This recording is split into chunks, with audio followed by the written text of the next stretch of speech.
You know, the thing about coming home after 22 years overseas, serving your country, seeing things you can't unsee, is you expect a little peace, a little quiet, a little respect. What I got instead was Patrice. Patrice Ellington, president of the Maple Creek Homeowners Association, and the woman who decided my restored 1968 Pontiac GTO, parked legally on my own property, was a blight on her suburban masterpiece. That's how it started, just like that. A pristine classic muscle car towed, leaving nothing but ugly scrape marks on my newly paved driveway, and a hole where my sanity used to be. I was at the hardware store, picking up some stain for the deck, when my phone blew up with texts from the neighbors. My phone's a private channel, used only by my close circle, which should tell you how bizarre the situation was. Dude, tow truck at your place. Patrice is out there with her clipboard, smiling like she just won the Powerball. I raced back to Maple Creek Estates, running 2 yellows and 1 red, probably, and when I pulled onto Willow Lane, the absence of my '68 Goat, the car my grandfather and I had rebuilt before he passed, hit me like a mortar round. Just gone. The asphalt was freshly gouged, black rubber marks scraped across the concrete where they dragged her backward. My groceries sat forgotten in the passenger seat of my old pickup truck, and I just stared at that empty, violated space. The neighborhood was dead silent, which was the weirdest part. No kids playing street hockey, no dogs barking. I held breath before the big boom. Then I heard old Mr. Thompson whispering to his wife, loud enough for me to catch. He commanded tanks in Kandahar, you know, Ironclad Logistics. That's his company now. A few people still remembered who I was before I traded sand for spreadsheets. A guy named Jake, Ironclad, Riley, a former tank battalion commander. And then, right on cue, Patrice emerged from her house. 50-something, impeccably dressed, clutching that infamous clipboard like it was the scepter of her personal kingdom. Her husband had lost a fortune a couple of years back in the housing bust, and she'd clearly found her new calling in micromanaging everyone else's property values. I told you that monstrosity violated Rule 6B, she called across the street, voice dripping with self-satisfaction. This is a respectable community, Jake. We maintain standards here. I climbed out slowly, that old military training, the one that keeps your face neutral even when there's an IED under your feet, kicking in, but inside, I was shaking with pure, cold rage. Where's my car, Patrice? I asked, keeping my voice low and steady. She consulted her clipboard with exaggerated flourish. Towed at 1,600 hours for aesthetic violation. 6 documented warnings, all perfectly legal. Then, she gestured to my garbage bin, and that's when I saw it. My Purple Heart license plate frame, tossed in with coffee grounds and banana peels. A piece of metal earned pulling a wounded private out of a burning APC under heavy fire, reduced to trash. She just sneered. Military people think they're above the law. But this is my neighborhood now. Something snapped. Something dark and focused settled behind my ribs. That car was parked on my property, but she said, your property ends at the sidewalk, Jake. That vehicle was destroying our collective aesthetic, just like that absurdly oversized American flag you fly, and those tacky military garden gnome statues. She was trying to provoke me, trying to gain the tactical advantage by making it personal, public. This isn't some foreign battlefield where you can do whatever you want, she hissed, dropping her voice, but making sure the half-dozen neighbors watching from their windows could hear it. This is Maple Creek, and you'll follow my rules. I just looked at her, then glanced toward my steel-reinforced, climate-controlled garage door. She didn't see anything unusual, just another potential violation. Maybe the paint color, maybe the angle it was hanging at. She had no idea that behind that door sat something that weighed 30 tons. Something the HOA bylaws had never, ever contemplated regulating. She had just declared war on a man who understood strategy, patience, and the devastating effectiveness of deploying overwhelming force at the exact right moment. Grass height, garbage bin placement, flag size regulations, she continued, emboldened by my silence. Daily fines of $250 start tomorrow until full compliance is achieved. Next time you want to play soldier, do it somewhere they appreciate military theatrics. The sheer audacity of her, questioning my service, my sacrifice, over a damn HOA violation. I reached into the bin, carefully brushing the wet grounds off my Purple Heart frame. The GTO was about the past, about my granddad. But what waited in my garage was entirely about the present and the future. The war began properly at 6 a.m. the next day. I was on my porch, drinking coffee, watching the early sun hit the manicured lawns when my phone chimed. The first casualty report. A screenshot of her neighborhood social media post from 5:45 a.m. Urgent. Resident continues to refuse compliance. This threatens all our property values. Community action required. She was mobilizing her base. I screenshot everything. 22 years in the Army teaches you the value of documentation. By 8 a.m., the citations started appearing, taped to my mailbox, one after another. Violation. Grass height exceeds standard by 1.5 inches. I measured the lawn. 3.2 inches, well within the approved 3 to 4 inch range. Violation. Improper waste container angle. Violation. Doormat placement. Violation. Garden hose positioning. She manufactured 7 violations that day, each carrying that menacing $250 daily fine. Her desperation was blinding, but it created an impressive, systematic pattern of harassment. While she was busy playing whack-a-mole with my exterior decorations, I was deep in the bunker, my home office, studying the Maple Creek HOA bylaws and public records. I discovered Rule 12, which outlined enforcement procedures, written warnings, 30-day response periods, and mandatory board review before financial penalties. Patrice had violated every single one of them.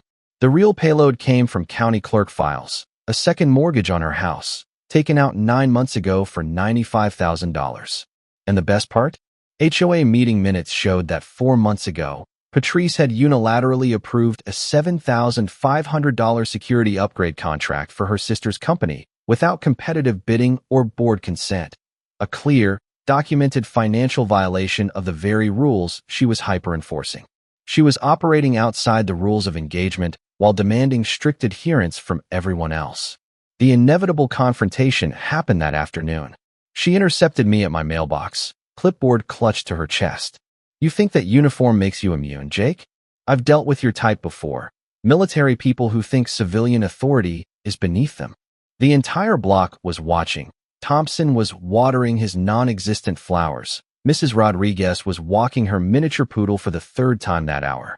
Patrice had chosen to make this spectacle public, raising the stakes from harassment to a full-blown neighborhood power struggle. "What type is that, Patrice?" I asked calmly. "Entitled, arrogant, acting like rules don't apply." She stepped closer, trying to use physical intimidation. "This is civilian territory. I make the rules, and you're going to follow them, or face the consequences." The irony was exquisite. She was threatening me over rules she herself was breaking. "I'm very familiar with following rules," I said, looking her dead in the eye. "The question is whether you are." She went beet red, then snapped. "I am the rules here, and your fines will double starting tomorrow for non-compliance." She stomped off, leaving me with perfect clarity about my next strategic move. That night, I finalized my counteroffensive. Federal housing protections for veterans facing discrimination? Check. Her procedural misconduct in the car towing? Grounds for challenging her authority. Her financial fraud? Grounds for removal. But defense wouldn't win this war. I needed superior firepower, legally speaking. My research into military surplus regulations confirmed it. A qualified veteran can purchase decommissioned military vehicles for historical preservation and educational purposes, registered under federal law, which supersedes local HOA ordinances. My garage housed exactly that. A 1959 M48 Patton main battle tank, fully decommissioned, registered, and nicknamed Retribution. 30 tons of American steel, acquired years ago for veteran memorial events. The HOA bylaws regulated passenger vehicles, trucks, and RVs. They said absolutely nothing about a main battle tank. I had found the perfect legal weapon. The HOA board meeting was scheduled for 7 p.m. the following evening. I arrived at the community center, armed with a manila folder thick with receipts, bylaws, and financial reports. The room was packed. Over 40 residents. They smelled blood in the water. Patrice sat at the head table, clipboard positioned like a shield. "First order of business," she announced, addressing the continued compliance issues at 1422 Willow Lane. "Actually," I interrupted, standing up, folder in hand, "I'd like to introduce evidence that invalidates all those compliance actions. The room went dead silent. I systematically outlined her procedural violations. No warnings, no response time, no board approval. Then I dropped the financial bomb. 3 months ago, Patrice unilaterally approved a $7,500 contract for landscaping, paid to her sister's company, without a competitive bid. Board member Dave Jenkins studied the documents, alarm spreading across his face. "Patrice, this shows your signature only." "It was an emergency repair," she stammered. "For ornamental fountains?" I asked, presenting the invoices. Then the coup de grace. The landscaping fund shows a $4,000 discrepancy. $7,500 approved, $11,500 actually paid.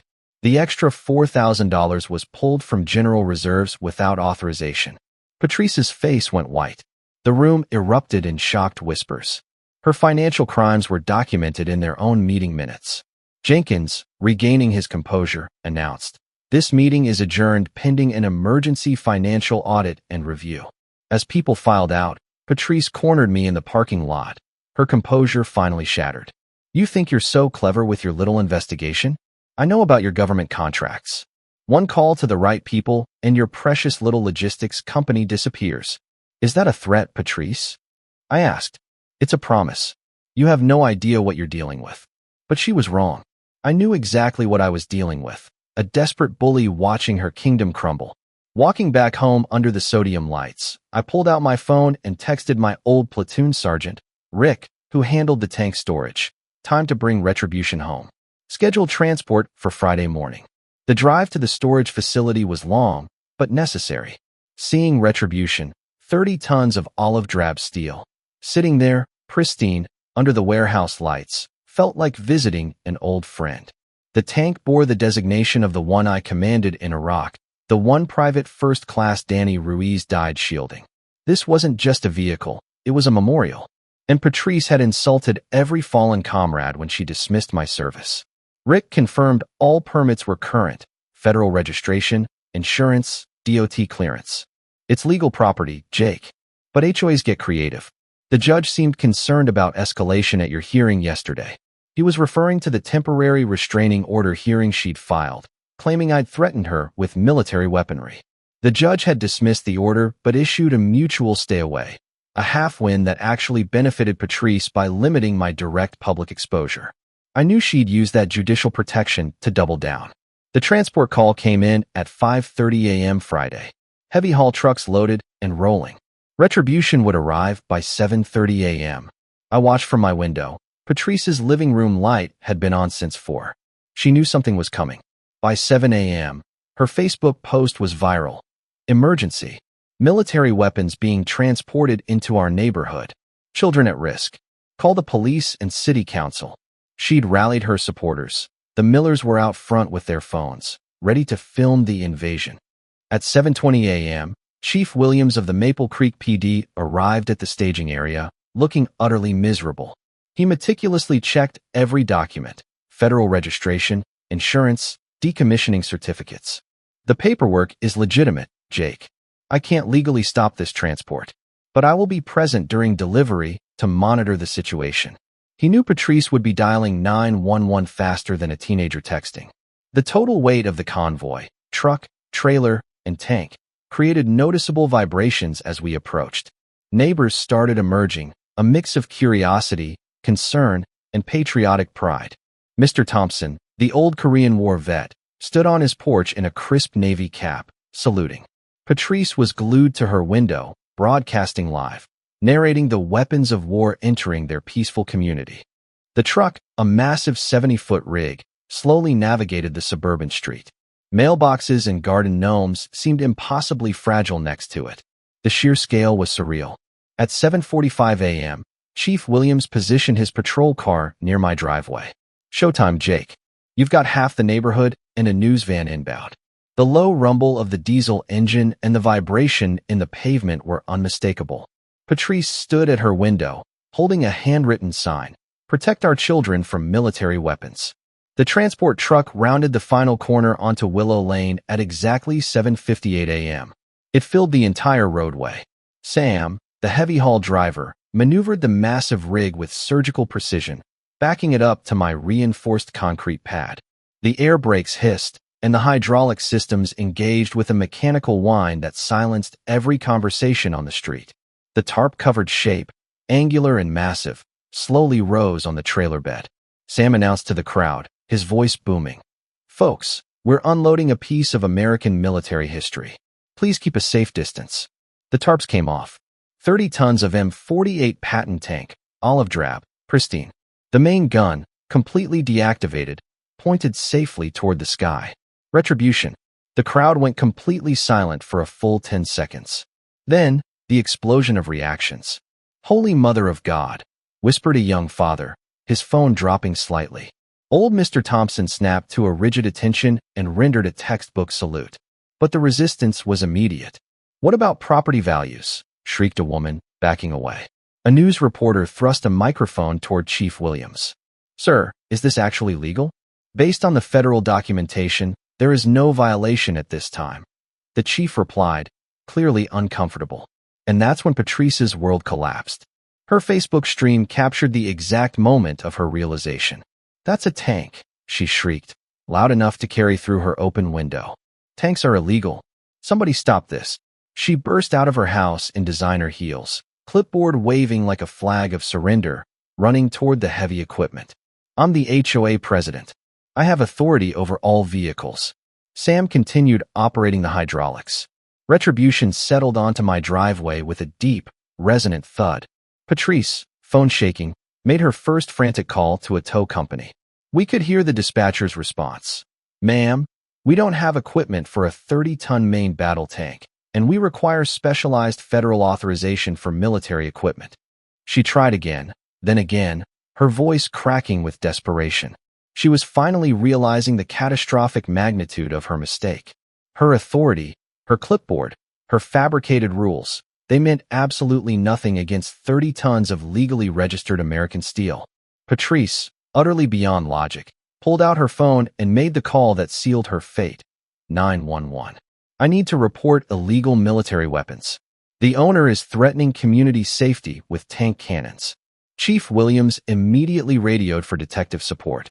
Filing a false report about an active threat, in front of the media and 40 witnesses, was criminal behavior. The consequences cascaded within hours. Detective Clark arrived to investigate the false report. The preliminary findings directly contradicted Patrice's claims about functional weapons. While she was being questioned, the HOA board convened an emergency session. Patricia Wells presented the audit findings: unauthorized expenditures and fraud. The motion to suspend Patrice Ellington from the HOA board, pending financial review and misconduct investigation, passed 4-0. 3 years of accumulated petty tyranny vanished in 30 minutes of documented evidence. That evening, I found Patrice sitting alone in her car, her husband visibly distraught in their kitchen window. I tapped gently on her glass. She rolled it down, her eyes red, face tight with defiance. "You destroyed my life over a car." "No, Patrice. You destroyed your life over a Purple Heart frame and a lust for control. There's still time to limit the damage. Cooperate with the audit, resign." She looked at me with pure hate. "I'll never apologize to you. Never." She started her car and drove away, ensuring her legal and financial troubles would escalate. 3 months later, Maple Creek Estates is a different place. Mrs. Rodriguez is the new HOA president, governing by consensus. The bylaws were overhauled. In retribution, she was officially designated a community historical monument. A small brass plaque sits on my driveway, in honor of those who served. Local schools bring field trips to learn about military history. Children climb on her treads, and I tell them stories of service, teamwork, and sacrifice. Patrice settled the financial investigation for a significant restitution and administrative costs. The criminal charges were reduced to community service and probation. Friends say she's working as a receptionist now, apparently much happier in a role where she helps people instead of harassing them. Retribution sits on my driveway, a 30-ton monument to perseverance, and a reminder that true respect isn't demanded through intimidation. It's earned through character, service, and taking a principled stand.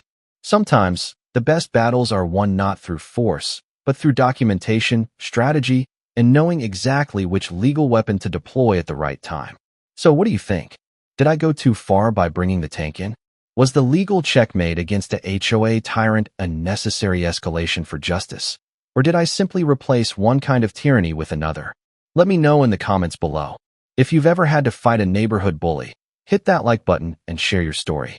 Don't forget to subscribe for more tales of ordinary people achieving extraordinary justice. Until next time, keep fighting the good fight.